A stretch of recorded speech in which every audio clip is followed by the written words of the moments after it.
Hi everyone, welcome back to Kiran Studies. So today we are going to discuss averages model theory అన్నమాట. చాలా important అండి. So ఈ model కే మనకి ఏం పేరు అంటాం అంటే ఎర్రర్ బేస్డ్ మోడల్ అంటాం. ఏమంటాం అమ్మా దీటినే ఎర్రర్ బేస్డ్ అన్నమాట. ఓకేనా, ఎర్రర్ బేస్డ్ మోడల్ అంటాం. చాలా ఇంపార్టెంట్ అమ్మా. ఓకేనా, సో అంటే ఏంటంటే ఫస్ట్ క్యాలిక్యులేట్ చేసేటప్పుడు వాళ్ళు బై మిస్టేక్ లా ఏం చేస్తారంటే ఒరిజినల్ గా తీసుకోవాల్సిన నెంబర్ తీసుకోకుండా ఇంకొక నెంబర్ తీసుకుంటాడు. అప్పుడు ఇంకో నెంబర్ తీసుకున్నప్పుడు అప్పుడు కరెక్ట్ ఆన్సర్ రాదు కదా. So find the correct average అని అడుగుతారు అనమాట. చాలా ఈజీ, చాలా ఇంపార్టెంట్ కూడా అనమాట. సో ఫస్ట్ క్వశ్చన్ చదువుతాను చూడండి. The average of 100 observations was calculated as 35. అంటే ఒక 100 అబ్జర్వేషన్స్ ఉంటే వాటి యొక్క యావరేజ్ ఏంటంటే 35 వచ్చింది. It was found later that one of the observations was misread as 83 instead of 53. అంటే 53 చదవాల్సింది కాస్త వాడు 83 చదివింది అనమాట. రాంగే కదా. ద కరెక్ట్ యావరేజ్ అంటే ఇప్పుడు ఇక్కడ వచ్చిన యావరేజ్ కరెక్ట్ యావరేజ్ కాదు, రాంగ్ యావరేజ్. సో తెలుగులో చదువుతాను చూడండి. 100 పరిశీలనల సగటు 35గా లెక్కించబడింది. తర్వాత కనుగొనబడింది పరిశీలనలో ఒకదానికి 53కి బదులుగా 83 అని తప్పుగా చదవడం. అంటే ఒరిజినల్గా ఎంత 53 చదవాలి, బట్ రాంగ్ 83 చదివింది. అప్పుడు సరైన సగటును కనుగొనండి. సో చాలా ఇంపార్టెంట్ అండి ఈ మోడల్. సో స్టార్ మార్క్ పెట్టుకోండి అనమాట ఇది. సో ఈ type of error based average మీద క్వశ్చన్ అడిగితే నేను చెప్పిన ప్రాసెసే ఫాలో కాండి, ఈజీగా మనకు ఆన్సర్ అనేది వస్తుంది. ఓకేనా, సో ఫస్ట్ డిఫరెన్స్ తీసుకోండి. డిఫరెన్స్ ఓకేనా, సో డిఫరెన్స్ తీసుకోండి. అంటే యావరేజ్ ఇచ్చింది కదా. The average of 100 observations was calculated as 35 and it was found later that one of the observation was misread as 83 instead of 53. అంటే ఈ రెండింటి యొక్క డిఫరెన్స్ తీసుకోండి. అంటే 83 మైనస్ 53 డిఫరెన్స్ తీసుకోండి. 83 మైనస్ 53 ఎంత నాన్న? 83 మైనస్ 53 అంటే 30 కదా. రైట్, 30 వచ్చింది. ఈ 30ని అట్లా పెట్టండి. ఇప్పుడు ఇన్కరెక్ట్ అబ్జర్వేషన్స్ అనేది ఎక్కువ ఉందా, కరెక్ట్ అబ్జర్వేషన్స్ అనేది ఎక్కువ ఉందా? ఇన్కరెక్ట్ అబ్జర్వేషన్ అంటే కరెక్ట్ వాల్యూ ఏమో ఒకసారి చూద్దాం. ఇది కరెక్ట్ వాల్యూ ఎంత? కరెక్ట్ వాల్యూ ఏమో 53, అవునా కాదా? అంటే ఇన్కరెక్ట్ వాల్యూ ఎంత? ఇన్కరెక్ట్ వాల్యూ ఎంత? 83. అంటే తప్పుడు వాల్యూ తీసుకోవడం వల్ల నాకు యావరేజ్ అనేది ఎక్కువ వచ్చింది. మరి ఇప్పుడు రియల్ యావరేజ్ అంటే వాల్యూ అనేది తగ్గుద్ది కదా, అవునా కాదా? ఇప్పుడు రాంగ్ వాల్యూ తీసుకోవడం వల్ల నాకు యావరేజ్ ఎక్కువ వచ్చింది, బట్ కరెక్ట్ వాల్యూ 53. అంటే ఇన్కరెక్ట్ కంటే కరెక్ట్ వాల్యూ అనేది తక్కువ ఉంది. మరి అప్పుడు కరెక్ట్ వాల్యూ తక్కువ ఉన్నప్పుడు యావరేజ్ కూడా తక్కువ ఉండాలి కదా. Yes, so actual average is equal to తక్కువ ఉండాలి. Actual average is equal to, so వాళ్ళు క్యాలిక్యులేట్ చేసిన యావరేజ్ ఎంత? 35. కానీ 35 ఉండొచ్చా? ఉండకూడదు. ఎంత ఉండాలి? 35 కంటే ఖచ్చితంగా తక్కువ ఉండాలి. ఎందుకు? నాకు కరెక్ట్ వాల్యూ అనేది ఇన్కరెక్ట్ వాల్యూ కంటే తక్కువ ఉంది. ఒకవేళ నాకు ఈ రెండిట్లో ఏ వాల్యూ ఇక్కడ తక్కువ ఉంది కాబట్టి కరెక్ట్ వాల్యూ ఏ వాల్యూ ఉంటుంది తక్కువ ఉంది కాబట్టి ఇక్కడ మైనస్. ఒకవేళ కరెక్ట్ వాల్యూ ఎక్కువ ఉంటే ప్లస్ తీసుకోండి. చాలా ఇంపార్టెంట్ అండి. చాలా మంది దీనికి రకరకాల మోడల్స్, రకరకాల మెథడ్స్ చేసి కన్ఫ్యూజ్ అయిపోతుంటారు. నేను చెప్పేది ఒకే ఒకటి గుర్తుపెట్టుకోండి. ఫస్ట్ డిఫరెన్స్ తీసుకోండి, అయిపోయింది ఫస్ట్ స్టెప్ అనమాట. సెకండ్ స్టెప్ వచ్చేసి సైడ్కి రాసుకోండి. కరెక్ట్ వాల్యూ ఏంది, ఇన్కరెక్ట్ వాల్యూ ఏంది. సో ఈ రెండిట్లో ఏది కరెక్ట్ వాల్యూ ఏది ఎక్కువ ఉంటుంది, కరెక్ట్ వాల్యూ ఎక్కువ ఉందా తక్కువ ఉందా, ఈ రెండింటిని కంపేర్ చేసినప్పుడు కరెక్ట్ వాల్యూ తక్కువ ఉంది కాబట్టి మైనస్ తీసుకున్నా. సో కరెక్ట్ వాల్యూ తక్కువ ఉంది కాబట్టి మైనస్ తీసుకొని ఈ 30 తీసుకొని డివైడెడ్ బై ఎన్ని అబ్జర్వేషన్స్ ఉంటే అన్ని అబ్జర్వేషన్స్ అయ్యండి. అయిపోయింది ఆన్సర్ ఇదే. 0 cancel. So 35 minus 0.3. So 35 minus 0.3 అంటే నాన్న 34.7. సో నాకు ఆన్సర్ ఎంత నాన్న? ఇప్పుడు 34.7. Answer 2 is the correct answer. అర్థమైందా? సో మళ్ళీ ఒకసారి చెప్తాను, ఏం కాదు, నో ప్రాబ్లం. ఫస్ట్ క్వశ్చన్ కనుక మీకు అర్థమైనట్టయితే మిగతా క్వశ్చన్స్ అని ఈజీగా ధన వెళ్ళిపోతుంటాయి అట్లా. ఓకేనా, సో మళ్ళీ ఒకసారి ఎక్స్ప్లెయిన్ చేస్తున్నా చూడండి. సో ఫస్ట్ ఇవ్వగానే ఈ టైప్ ఆఫ్ క్వశ్చన్స్ ఏం చేయమని చెప్పాను, డిఫరెన్స్ చేయండి. ఫస్ట్ ఆ వాల్యూని పక్కన పెట్టండి.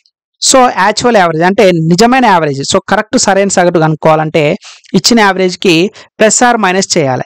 ఎప్పుడు ప్లస్ చేయాలి, ఎప్పుడు మైనస్ చేయాలంటే కరెక్ట్ ఇన్కరెక్ట్ వాల్యూస్ పక్కన రాసుకోండి. కరెక్ట్ వాల్యూ ఏమో 53, ఇన్కరెక్ట్ వాల్యూ ఏమో 83. కరెక్ట్ వాల్యూ ఎక్కువ ఉందా తక్కువ ఉందా, ఈ రెండు కంపారిజన్ చేసి అదొక్కటి గుర్తుపెట్టుకోండి. కరెక్ట్ వాల్యూ ఈ రెండిట్లో తక్కువ ఉంది, మరి తక్కువ అంటే మైనసే కదా, మైనస్ చేశాను. సో ఆ value divided by number of observation చేస్తే అయిపోద్ది. ఒకవేళ కరెక్ట్ వాల్యూ ఎక్కువ ఉంది అనుకో ప్లస్ తీసుకోండి. దట్స్ ఇట్, అయిపోయింది. సో నెక్స్ట్ క్వశ్చన్ మీరే చేయాలి. ఈ క్వశ్చన్ మీరే చేయాలి.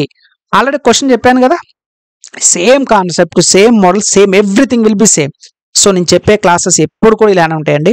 మీరు ఫస్ట్ మనం చెప్పిన కాన్సెప్ట్ కనుక మీకు క్లియర్గా అర్థమైనట్లయితే చాలా ఈజీగా ఆన్సర్ చేయగలుగుతారు. ఓకేనా, right. Next, average temperature for a week is noted as 32. ఓకేనా. సో ఒక వీక్లో 32 వచ్చింది. But later it was realise that Monday temperature reading was taken as 30 instead of 16. అంటే 16 తీసుకోవాల్సింది 30 తీసుకున్నారు అనమాట. What is the true average temperature for the week? So తెలుగులో చదువుతాను చూడండి. ఒక వారం సగటు ఉష్ణోగ్రతను 32గా నమోదు చేస్తారు, కానీ సోమవారం టెంపరేచర్ రీడింగ్ను 30గా తీసుకున్నారని తర్వాత తెలిసింది 16కు బదులుగా. సో 16కు బదులుగా ఎంత తీసుకుని 30 తీసుకురంటావు. వారానికి నిజమైన సగటు ఉష్ణోగ్రత ఎంత? సో ఈజీ అనమాట. నేనేం చెప్పాను, ఫస్ట్ డిఫరెన్స్ తీసుకోండి, దట్స్ ఇట్. ఫస్ట్ ఏం చేయాలన్నా difference, that's it. So difference తీసుకోవాలన్నమాట. సో డిఫరెన్స్ ఎంత? 32 - 2 కదా, అవునా? అంటే 30 - 16 కదా. So temperature it was 30 instead of 16. అంటే యాక్చువల్గా 16 తీసుకోవాల్సింది వాడు 30 తీసుకున్నా. అంటే డిఫరెన్స్ ఎంత నాన్న? 14. పక్కన పెట్టేయి. నెక్స్ట్ అంటే యాక్చువల్ యావరేజ్ ఇప్పుడు కావాలి. యాక్చువల్ యావరేజ్, సో అంటే నిజమైన యావరేజ్ ఎంత, సరైన సగటు ఎంత? వాడు ఎంత అన్నాడమ్మా? యావరేజ్ టెంపరేచర్ ఫర్ వీక్ అంటే 7 రోజులు ఉంటాయి కదా. వీక్ ఫర్ నోటెడ్ యాజ్ 32 అన్నాడు. కానీ 32 కానే కాదు, ఇలా సమ్ చేంజెస్ ఉన్నాయి అనమాట. ఆ చేంజెస్ ఏందో రాద్దాం. సో కరెక్ట్ ఎంత నాన్న వాల్యూ? సో కరెక్ట్ వాల్యూ ఎంత నాన్న? కరెక్ట్ వాల్యూ ఎంత? సో ఇన్స్టెడ్ ఆఫ్ 16 అంటే కరెక్ట్ 16 అనమాట. సో ఇన్కరెక్ట్ వాల్యూ ఎంత నాన్న? ఇన్కరెక్ట్. సో ఇన్కరెక్ట్ వాల్యూ ఎంత? ఇన్కరెక్ట్ వాల్యూ వచ్చేసి 30 తీసుకున్నాను అనమాట. మరి ఇక్కడ నేను ప్లస్ పెట్టాలన్నా మైనస్ పెట్టాలన్నా దేని బేస్ చేసుకుంటుంది నాన్న? ఈ రెండు వాల్యూస్ని బేస్ చేసుకో. అంటే కరెక్ట్ వాల్యూ తక్కువ ఉంటే తక్కువ, కరెక్ట్ వాల్యూ ఎక్కువ ఉంటే ఎక్కువ. అంటే కరెక్ట్ వాల్యూ తక్కువ ఉంటే మైనస్ తీసుకోవాలి. సో 16, 30 కంపారిజన్ చేస్తే కరెక్ట్ వాల్యూ తక్కువే కదా. సో తక్కువ కాబట్టి మైనస్, ఖతం అయిపోయాయి. ఈ వాల్యూ డిఫరెన్స్ తీసుకొని divided by number of observation, అంటే వారానికి ఎన్ని రోజులు ఉంటాయి? 7 రోజులు ఉంటాయి. అయిపోయింది ఆన్సర్. సో 32 - 7 1 జా 7 2 జా. సో 32 - 2 ఆన్సర్ ఎంత రానా? 30 అనమాట. సో యాక్చువల్ యావరేజ్ ఎంత? 30. So option 2 is the correct answer. చూసారా, ఏదైనా కానీ సో మీరు కరెక్ట్ వాల్యూ కనుక ఏ నెంబర్ అయితే ఉంటుందో ప్లస్సా మైనసా అది డిసైడింగ్ చేస్తుంది. చూసారండి ఎంత ఈజీగా ఉందో. ఇంకో 2 క్వశ్చన్ చేద్దాం. Next, average marks obtained by 50 students of a class is 76. Later it is realised that by mistake marks of student is taken as 58 instead of 78. Find the actual average. Same question, same model, same procedure. చేయండి అమ్మ, ఇది video pass చేసి మీరు. So చేసారా? మా answer ఏమొచ్చింది? చేయాలి, మీరు ఖచ్చితంగా చేయాలి. సో వాడు ఏమి ఇచ్చినమ్మా? డిఫరెన్స్. ఫస్ట్ ఏం చెప్పాను నేను? ఈ క్వశ్చన్స్కి ఫస్ట్ డిఫరెన్స్ తీసుకోవాలని చెప్పాను. సో డిఫరెన్స్ ఈజ్ ఈక్వల్ ఎంత అయితే నాన్న? అంటే mistake marks of students taken as 58 instead of 78. So 78 తీసుకోవాల్సింది వాడు ఏం చేసి 58 తీసుకున్నా. అంటే డిఫరెన్స్ ఎంత? 20. సో ఇప్పుడు నాకు కరెక్ట్ వాల్యూ ఎంత నాన్న? సో కరెక్ట్ వాల్యూ వచ్చేసి 78, అంటే ఎక్కువ ఉంది. సో ఇన్కరెక్ట్ వాల్యూ ఎంత? ఇన్కరెక్ట్ వాల్యూ వచ్చేసి 58 అనమాట. కరెక్ట్ వాల్యూ ఏమో 78, ఇన్కరెక్ట్ వాల్యూ 58. సో ఇప్పుడు నాకు ఏం కావాలి? యాక్చువల్ యావరేజ్ కావాలి. యాక్చువల్ యావరేజ్ కావాలి, అవునా కదా? సో యాక్చువల్ యావరేజ్ అంటే ఏం చెప్పాను? ఇచ్చిన యావరేజ్ తీసుకోవాలి. Average marks of obtained by 50 students in a class 76 తీసుకున్నాను. మరి నెక్స్ట్ ఇక్కడ దీనికి ఎడిషన్ చేయాలా, సబ్ట్రాక్షన్ చేయాలని ఒకటే చెప్పాను. కరెక్ట్ ఇన్కరెక్ట్ కంపేర్ చేసి కరెక్ట్ వాల్యూ కనుక ఇన్కరెక్ట్ కంటే ఎక్కువ ఉంటే ప్లస్. సో 58 కంటే 78 ఎక్కువే కదా, ప్లస్ అనమాట. సో ఆ డిఫరెన్స్ ఉంది కదా, డిఫరెన్స్ తీసుకొని divided by number of observations. ఎన్ని ఇచ్చిండు? యావరేజ్ అప్టైన్డ్ బై 50 స్టూడెంట్స్ ఇచ్చింది కాబట్టి 50 తీసుకోవాలి. So 0 0 cancel. సో 76 ప్లస్ 0.4 అంతే కదా. సో 2/5 అంటే 0.4 కదా. సో ఆన్సర్ ఏమైంది నాన్న? 76.4. సో ఆన్సర్ ఎంత? Yes, option 2 is the correct answer. చూసారా, ఒకటే కాన్సెప్ట్, ఒకటే మోడల్. నేను ఫస్ట్ నుంచి కూడా అదే చెప్తున్నాను. సో మీరు కంగారు పడి అనవసరంగా వేస్ట్ క్వశ్చన్స్, అంటే వేస్ట్ మెథడ్స్, ట్రెడిషనల్ మెథడ్ చేసుకొని టైం వేస్ట్ చేయదు. So Kiran studies app follow అయితే ప్రతి స్టూడెంట్ కూడా ఈజీగా అర్థమయ్యే కాన్సెప్టే మనం చెప్పుకోవడం జరుగుతుంది మన క్లాసెస్లో. Okay right. నెక్స్ట్ క్వశ్చన్ కూడా మీరే ఈజీగా చేయండి. ఓకేనా రైట్. చూడమ్మా, ఈ క్వశ్చన్ ఆపోజిట్ ఇచ్చిన అనమాట. ఇక్కడ వాడు ముందే డైరెక్ట్ వాడు ఇచ్చేసిండు. ఇప్పుడు సింపుల్ అనమాట. సో దీనికి స్టార్ మార్క్ పెట్టుకోమా. ఇది చాలా మంది కూడా ఈ టైప్ ఆఫ్ క్వశ్చన్ సాల్వ్ చేయడం రాదు. This is the most important. Star mark పెట్టుకోండి. So average of 25 marks, average of 25 marks is 175. If అంటే 25 మార్కులు తీసుకుంటే 175 వచ్చింది. If by mistake 3 numbers are taken as 240, 210, 30 instead of 210, 190, 130 respective. Find the actual average. అంటే correct average కనుక్కో అంటున్నాను అనమాట. So ఈ టైప్ ఇచ్చినప్పుడు ఏం చేయాలమ్మా? First total sum of the numbers taken మిస్టేక్లీ ఎంత తీసుకుని total sum of the actual numbers కూడా తీసుకుంది. ఓకేనా. సో డిఫరెన్స్ చేయడమే, ఏదైనా సరే డిఫరెన్సే. That's it. నువ్వు ఎలాగని వాడు క్వశ్చన్ కన్ఫ్యూజ్ చేయడానికి ఎలాని, బట్ మనకు కావాల్సింది డిఫరెన్సే కావాలి. ఓకేనా. సో డిఫరెన్స్ చేసే ముందు ఏం చేద్దాం అంటే ఫస్ట్ కరెక్ట్ వాల్యూస్ తీసుకుందాం ఫస్ట్, ఓకేనా. సో కరెక్ట్ వాల్యూస్ తీసుకొని ఇన్కరెక్ట్ వాల్యూస్ రెండు డిఫరెంట్ తీసుకుందాం అనమాట, ఓకేనమ్మా. రైట్, మనం ఏం చేద్దాం ఫస్ట్ కరెక్ట్ వాల్యూస్ యొక్క సమ్ చేద్దాం. సో కరెక్ట్ వాల్యూస్ యొక్క సమ్ చేద్దాం, కరెక్ట్ వాల్యూస్ సమ్, అవునా కదా. రైట్, సో ఏమన్నాడు, సో తెలుగులో కూడా చదువుతాను. 20 మార్కులకి సగటు 175 మార్కులు, పొరపాటున 3 సంఖ్యలను వరుసగా 210, 190, 130 బదులుగా 240, 210, 30గా తీసుకుంటే కరెక్ట్ వాల్యూస్ ఇవి అనమాట. సో వీటి యొక్క సమ్ చేద్దాం. సో 210 ప్లస్ 190 ప్లస్ 130 ఎంత నాన్న, 210, 190 ఎంత 400, సో 530 అనమాట. సో వీటి యొక్క సమ్ ఎంత వచ్చింది మనకి 530 వచ్చింది. కరెక్ట్ వాల్యూస్ యొక్క సమ్ 530 వచ్చింది. ఇప్పుడు ఇన్కరెక్ట్ వాల్యూస్ యొక్క సమ్ చూద్దాం. ఇన్కరెక్ట్ వాల్యూస్ యొక్క సమ్ చూద్దాం. ఇప్పుడు ఇన్కరెక్ట్ వాల్యూస్ యొక్క సమ్. సో యాక్చువల్గా ఇవి కరెక్ట్ వాల్యూస్ బదులు ఏం తీసుకున్నాయినా 240 ప్లస్ 210 ప్లస్ 30 ఎంత రానా, 240 ప్లస్ 210 అంటే 450 ప్లస్ 30 అంటే 480 అనమాట. సో రాంగ్ నెంబర్ ఎంత రానా 480. సింపుల్ అయిపోయింది. సో డిఫరెన్స్ అయిపోయి ఆన్సర్ చూసే వాడు ఏది తీస్తేంది. సో డిఫరెన్స్ ఎంత నానా 530 మైనస్ 480. సో ఎంత 50యా, ఎస్ డిఫరెన్స్ ఎంత 50 వచ్చేసింది మనకి. సో డిఫరెన్స్ వచ్చేసరికి 50. ఇప్పుడు మనకి ఏం కావాలి, యాక్చువల్ యావరేజ్ కావాలి. దట్స్ ఇట్, తీసుకుందాం actual average. So Telugu medium వాళ్ళు కూడా దయచేసి ఇక్కడ నేను ఏవైతే టర్మ్స్ రాస్తున్నా అవి ఇంగ్లీష్లో రాయడానికే ట్రై చేయండి. ఇవి చిన్న చిన్న పదాలండి, మీరు కన్ఫ్యూజన్ ఏమి అవ్వాల్సిన పని లేదు, ఓకేనా. సో బికాజ్ నేను మోస్ట్లీ ఎక్స్ప్లెనేషన్ తెలుగులో ఉంటుంది కాబట్టి మన క్లాసెస్ బైలింగ్వెల్ కాబట్టి సో అర్థం చేసుకుంటారని నేను అనుకుంటున్నాను అండి. సో యాక్చువల్ యావరేజ్ అంటే ఎంత ఇచ్చిండు, యావరేజ్ ఆఫ్ 25 మార్క్స్ 175 ఇచ్చిండు. 175 బాగానే ఉంది. మరి 175కి దీన్ని ఎడిషన్ చేయాలా సబ్ట్రాక్షన్ చేయాలా మీరే చెప్పాలి. సో కరెక్ట్ వాల్యూ అనేది ఇన్కరెక్ట్ వాల్యూ తోటి పోల్చండి, కంపారిజన్ చేయండి. సో కరెక్ట్ వాల్యూ ఏమో 530 ఉంది, ఇన్కరెక్ట్ వాల్యూ ఏమో 480 ఉంది. మరి కరెక్ట్ వాల్యూ ఎక్కువ ఉంది కాబట్టి plus, that's it. So difference ఎంత 50 డివైడెడ్ బై ఏం చేయాలన్నా ఎన్ని వాల్యూస్ ఉన్నాయి, యావరేజ్ ఆఫ్ 25 మార్క్స్ కాబట్టి డివైడెడ్ బై 25, దట్స్ ఇట్ అయిపోయింది.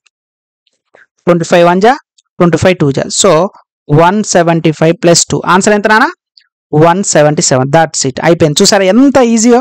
అంటే ఫస్ట్ మీకు కాన్సెప్ట్ అనేది వచ్చినట్లయితే ఈ టైప్ ఆఫ్ క్వశ్చన్స్ ఎన్ననివ్వండి చాలా ఈజీగా సింగిల్ స్టెప్లో వస్తుంది.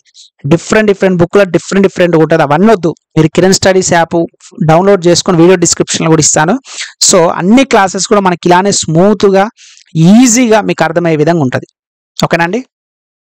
రైట్, సో ఈ క్వశ్చన్ కూడా ఇంపార్టెంట్ అమ్మా, స్టార్ మార్క్ పెట్టుకోండి, చాలా ఇంపార్టెంట్ ఈ క్వశ్చన్, ఓకేనా. So this is the most important, star mark పెట్టుకోండి, ఓకేనా. Right, average of certain number is 25.5 అంటే వాడు ఏ నెంబర్ అనేది ఇవ్వలేదు. వాడు యావరేజ్ ఆఫ్ సర్టెన్ నెంబర్ అనేది 25.5 ఇచ్చింది. If by mistake a number is taken 20 more than original number, అంటే ఒరిజినల్ నెంబర్ కంటే 20 ఎక్కువ తీసుకోండు, then average becomes 26. Find the number of numbers, అంటే అసలు ఎన్ని నెంబర్స్ ఉన్నాయో కనుక్కో అంటుండు. చాలా ఇంపార్టెంట్ అండి. ఇగో స్టార్ మార్క్ పెడుతున్నా కాబట్టి మళ్ళీ స్టార్ మార్క్ పెట్టుకోండి. ఈ క్వశ్చన్ చాలా మంది చేయరు, అంటే చేయరిందన్న థింగ్ బట్ అర్థం కాక క్వశ్చన్ వదిలేస్తారు. రైట్, తెలుగులో చదువుతాను చూడమ్మా. నిర్దిష్ట సంఖ్య యొక్క సగటు 25.5. పొరపాటున ఒక సంఖ్యను అసలు సంఖ్య కంటే 20 ఎక్కువ తీసుకుండు. ఇక్కడనే చూడండి 20 ఎక్కువ తీసుకున్నంటే యావరేజ్ అనేది ఇంక్రీజ్ అవుతున్నట్ట కానట, ఎస్. అంటే ఒరిజినల్ వాల్యూ ఎక్స్ అనుకుంటే 20 ఎక్స్ట్రా తీసుకున్నాను అనమాట, తీసుకుంటే సగటు 26 అవుతుంది. అప్పుడు ఆ సంఖ్యను కనుక్కో, అంటే ఎన్ని నెంబర్స్ ఉన్నాయో కనుక్కో అంటుండు, అవునా కదా. ఇదనమాట. సో సింపుల్గా వాడే ఇచ్చిండు, డిఫరెన్స్ వాడే ఇచ్చిండు. డైరెక్ట్ ఏంటి నానో డిఫరెన్స్ ఎంత నాన్న 20, ఎందుకంటే వాడే ఇచ్చిన ఇనిషియల్ వాల్యూ ఎక్స్ అనుకోండి, కరెక్ట్ వాల్యూ ఎక్స్ అనుకోండి. ఫర్ ఎగ్జాంపుల్ కరెక్ట్ వాల్యూ వచ్చేసి ఎక్స్ అనమాట. సో ఇన్కరెక్ట్ వాల్యూ ఎంత నాన్న, సో ఇన్కరెక్ట్ వాల్యూ వచ్చేసి ఎక్స్ ప్లస్ 20. వాడే అన్నాడు కదా, ఇగో average of certain number is 25.5. If by mistake a number is taken 20 more than original number, so original number ఏమో ఎక్స్ అనమాట, దానికంటే ఎక్కువ తీసుకుంది. సో అప్పుడు ఏమైంది, దెన్ యావరేజ్ బికమ్ 26 వచ్చింది, అంటే న్యూ యావరేజ్ వాడే ఇచ్చిండు. సో న్యూ యావరేజ్ ఎంతనా 26 అని వాడే ఇచ్చిండు. So new average 26 is equal to మనం ఇందాక చేసే ప్రాసెసే. 26 ఈజ్ ఈక్వల్ టు ఏమని చెప్పినా ఒరిజినల్ యావరేజ్ ఎంత, average of certain numbers is 25.5. So నాకు డిఫరెన్స్ ఎంతో చూద్దాం. అంటే యావరేజ్ ఎంత, ఇనిషియల్గా ఎంత ఉంది అంటే యావరేజ్ తర్వాత ఏమైంది 26 అయింది కదా, అంటే ఎంత పెరిగింది, ఇంక్రీజ్డ్ యావరేజ్ చూద్దాం ఇక్కడ. ఓకేనా, న్యూ యావరేజ్ ఏమో 26 కదా.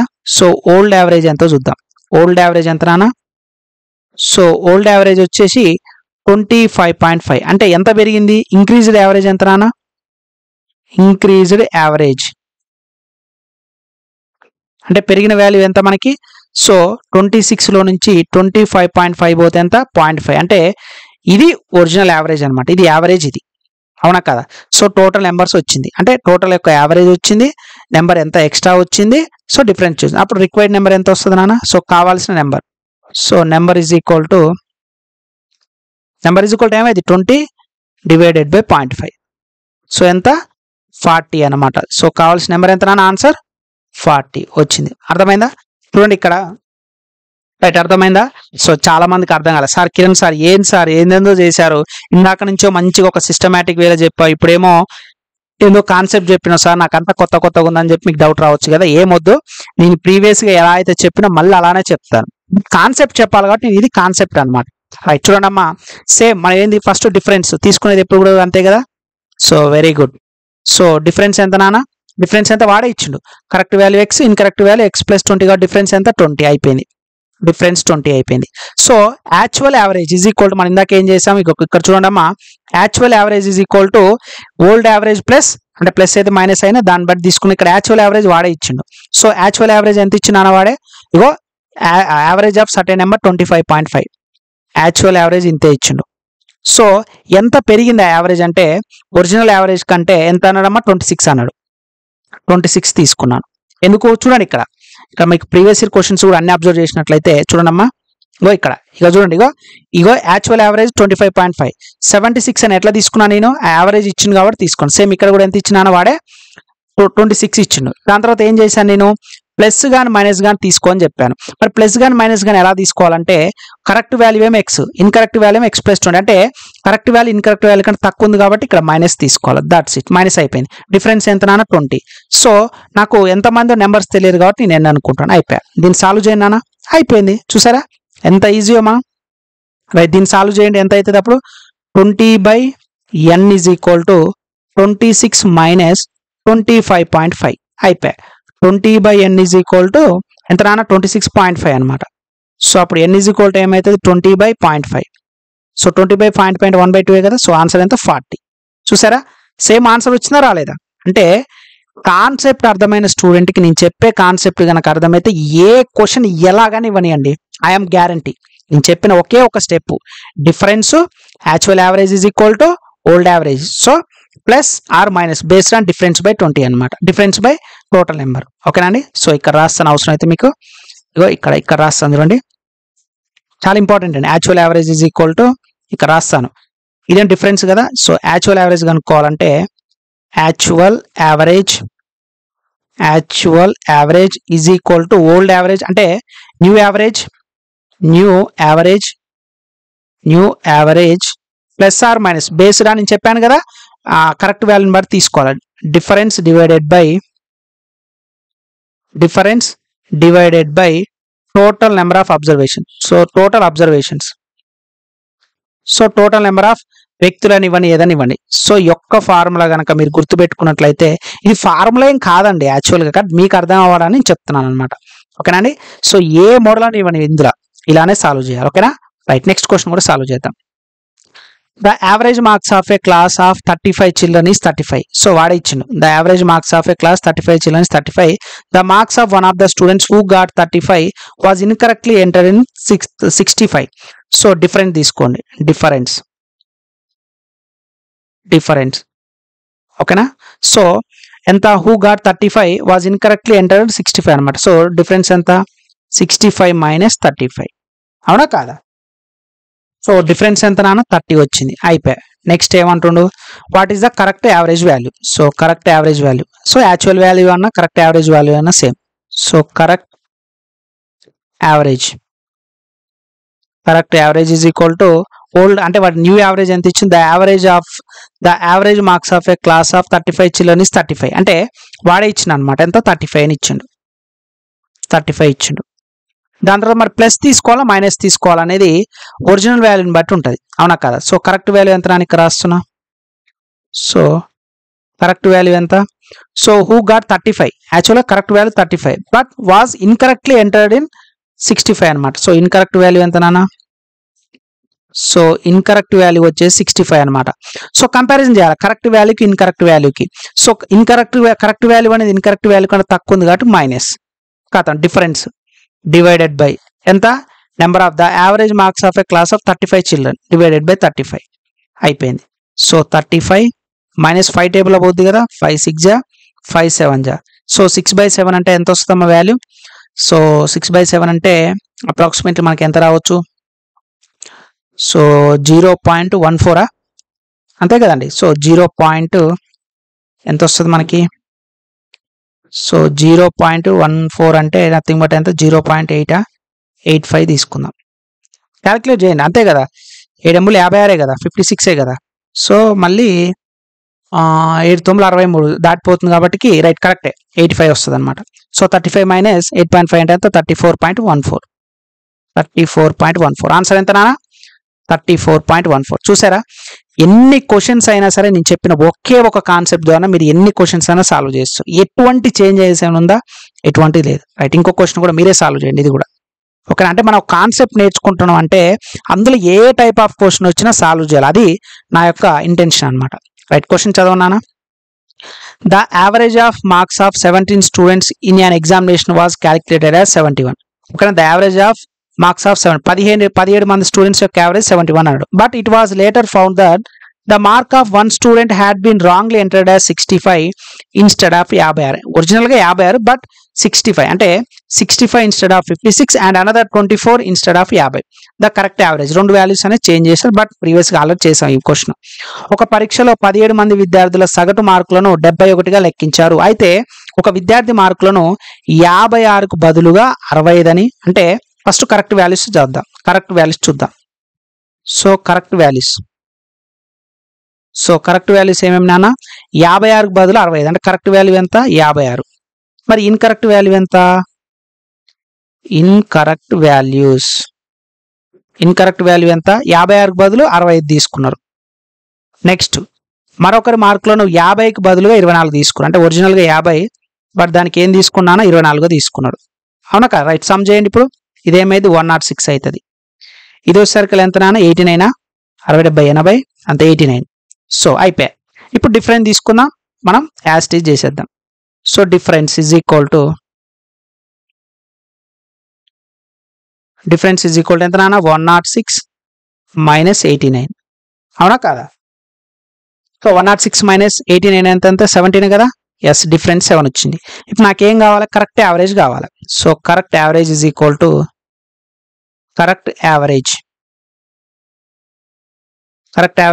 ఎంత అన్నాడమ్మా? ఓల్డ్ ఎంత? The average of 17 students in an examination was calculated 71 అన్నాడు. 71 అన్నాడు. రైట్, 71 అన్నాడు. మరి ఇప్పుడు నేను వాల్యూ అనేది ప్లస్ తీసుకోవాలా మైనస్ తీసుకోవాలా? కంపారిజన్ చేయాలి. కరెక్ట్ వాల్యూని ఇన్కరెక్ట్ వాల్యూతో కంపేర్. కరెక్ట్ వాల్యూ ఏమో 106, ఇన్కరెక్ట్ వాల్యూ 89. ఈ రెండిట్లో ఏది పెద్దది? 106 పెద్ద. అంటే కరెక్ట్ వాల్యూ ఏది ఉంటే అది పెద్దగా ఉంది కాబట్టి ప్లస్. డిఫరెన్స్ ఎంత నాన్న? 17. సో నెంబర్ ఆఫ్ స్టూడెంట్స్ ఎంత నాన్న? 17. ఎందుకు సార్ 17 తీసుకుంటున్నా అంటే ఈక్వల్ డిస్ట్రిబ్యూషన్ చేయాలి కదా. యావరేజ్ అంటేనే ఈక్వల్ డిస్ట్రిబ్యూషన్ ఫస్ట్ క్లాస్లో చెప్పాను. సో 17 1 17 అయిపోయాయి. సో 71 ప్లస్ 1 ఎంత నాన్న? 72. So correct answer is 72. Option 3 is the correct answer అనమాట. ఓకేనండి. సో ఇదనమాట.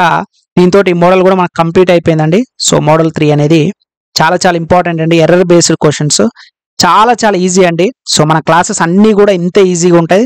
సో వీడియో డిస్క్రిప్షన్లో మీకు లింక్ ఇస్తాను. సో వీడియో డిస్క్రిప్షన్లో మీరు అర్థమెటిక్, ఓకేనా, రీజనింగ్ అయినా సరే, జనరల్ సైన్స్ ఏదైనా సరే ఈజీగా బేసిక్ టు హై లెవెల్ వరకు ఉంటాయి మన క్లాసెస్ అన్నీ కూడా. సో ఇది మీరు ఆల్రెడీ ఈ క్లాసెస్ వింటున్నప్పుడు మీకు అర్థమైపోద్దండి. సో ఇది పెయిడ్ క్లాస్లో వీడియోనే మీకు మనకి యూట్యూబ్లో అంటే చాలా మంది స్టూడెంట్స్కి తెలియడానికి మీకు ఇవ్వడం అయితే జరుగుతుంది అనమాట. సో మన దగ్గర బయట ఒక మాట లోపల ఒక మాట ఉండదండి. ఏదైనా సరే స్టూడెంట్స్కి ఈజీగా అర్థం అవ్వడానికి మీరు క్వాంట్ల బేసిక్స్ కూడా రాకున్నా సరే నేను 100% మీకు గ్యారంటీ నేను ఇస్తానండి. మన క్లాసెస్ తీసుకొని కనుక ప్రిపేర్ అయితే మీకు కంప్లీట్ అర్థమెటిక్ మీద ఉన్న భయాన్ని పోగొడతాను, కాన్సెప్ట్ నేర్పించే బాధ్యత నాది. సో తెలుగు అండ్ ఇంగ్లీష్ మీద అతి తక్కువ అమౌంట్కే కంప్లీట్ అర్థమెటిక్ క్లాసెస్ కావాలని కూడా వీడియో డిస్క్రిప్షన్ లింక్ ఇస్తుందండి. సో కిరణ్ స్టడీస్ అనే యాప్ మీరు ప్లే స్టోర్ నుంచి డౌన్లోడ్ చేసుకున్నా సరిపోద్దండి. కిరణ్ స్టడీస్. సో ఓకేనా, ప్లే స్టోర్ నుంచి డౌన్లోడ్ చేసుకున్నా పర్లేదు, ఓకేనా. లేదంటే వీడియో డిస్క్రిప్షన్ లింక్ ఇస్తాను, అక్కడి నుంచైనా తీసుకొని ప్రిపేర్ అవ్వచ్చండి. సో మన అర్థమెటిక్ క్లాసెస్ తో పాటు పీడిఎఫ్ కూడా మేము ఇస్తాం అనమాట. సో ఇదండి. సో నెక్స్ట్ క్లాస్లో మళ్ళీ నెక్స్ట్ మోడల్ తోటి కంటిన్యూ చేద్దామండి. ఈ వీడియో నచ్చితే లైక్ చేయండి, మీ ఫ్రెండ్స్ కూడా షేర్ చేయండి. సో ఇంత basic logics short cut, best short cuts అని చూసారా, ఇన్ని క్వశ్చన్స్ సాల్వ్ చేశారు. బట్ అన్ని కూడా నేను కేవలం నా యొక్క మెథడ్ ఓన్, నేను ఏదైతే మీకు చెప్తున్నా ఆ మెథడ్ ద్వారానే సాల్వ్ చేశాను, కానీ ఏదైనా డిఫరెంట్ యూజ్ చేశానా లేదు. సో అవన్నీ కూడా, సో మన క్లాసెస్ అన్నీ కూడా ఇలానే ఉంటాయి కాబట్టి మీ ఫ్రెండ్స్ కూడా షేర్ చేయండి, ఓకేనా. ఈ వీడియో నచ్చితే లైక్ చేయండి. ఇంకా మన ఛానల్ సబ్స్క్రైబ్ చేయకపోతే మాత్రం please do subscribe friends. Thank you.